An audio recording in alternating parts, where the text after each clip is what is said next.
Hey folks, Josh here, Solopreneur Grind. It is Friday, June 28th, and it is the SG Daily number 63. The reason why I'm talking super fast is because I actually already recorded this episode, but halfway through recording it, the mic stopped receiving the audio, so I had to cut out the recording.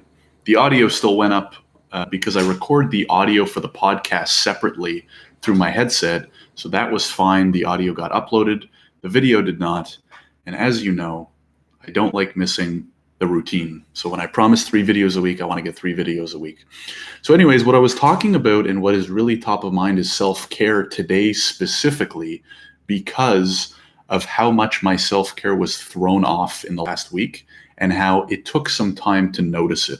So when you talk about like personal development, self-care in solopreneurship and entrepreneurship, I think it's super important. I think if you've listened or watched or read any of my stuff, you know that I think it's important. But the difficult part about it is things are going to get busy, right? At some point, it's inevitable, especially if you're a solopreneur or an entrepreneur, they're going to. And the difficult part is that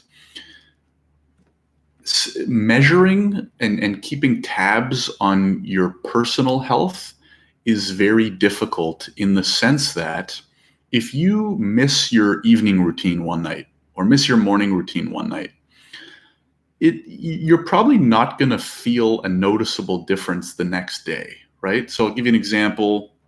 So as I talked about in the previous episode, I've been really busy this week because I was finalizing the purchase of a condo and managing the firm. You know, life goes on, but you still have to manage these extra things, in my case, the condo. So super busy. So multiple nights I was out later than normal or dealing with things later than normal, which ate into my evening routine, which made my sleep a little bit worse. And I had less time to sleep and less to do my morning routine, et cetera, et cetera. But you don't wake up the second day and say, oh, something's off. I don't feel right.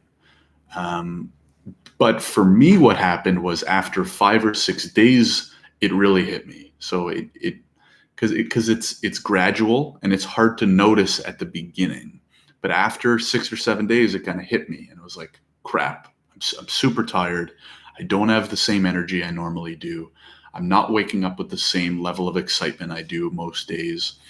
And it was easy to say, well, I've been cutting into my meditation. I had to skip a few workouts. I haven't got my 8 hours of sleep multiple nights this week. And eventually it will show itself.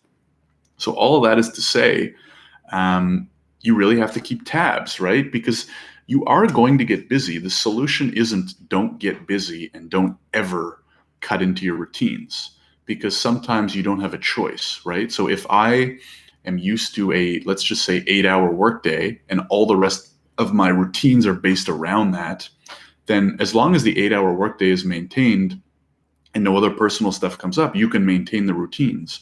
But if all of a sudden you get super busy and that 8 hours turns into 10 or 11 or even 9, you have to cut out something, right? It's either sleep or your routines or time with your family or meditation or journaling or working out. Something has to be replaced.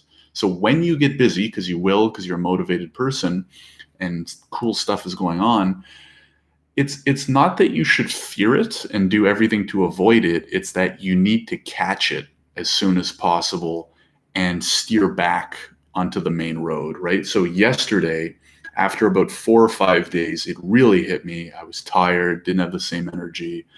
And luckily, things have started to go a little bit back to normal.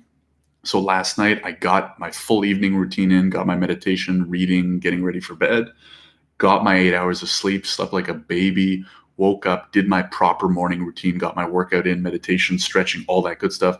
And I already feel the difference that just one day of getting back into the routine makes. So it's going to happen again, right? For me and for all of you, there's going to be busy times.